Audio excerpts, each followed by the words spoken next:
अपनी बहन से बोले उमर, ये तो बता क्या करती थी, मेरे आने से पहले क्या चुपके चुपके पढ़ती थी।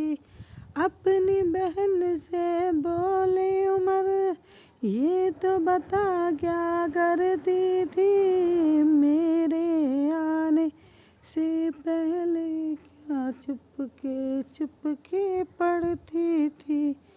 बहन ने जब कुरान पढ़ा, सुन के कलाम पाक खुदा, दिल ये उमर का बोल पढ़ा, ला इलाहा इल्लल्लाह हस्बी रब्बी जल्लल्लाह, माफ़ी क़ल्बी गैरुल्लाह, नूरे मोहम्मद सल्लल्लाह, ला इलाहा इल्लल्लाह।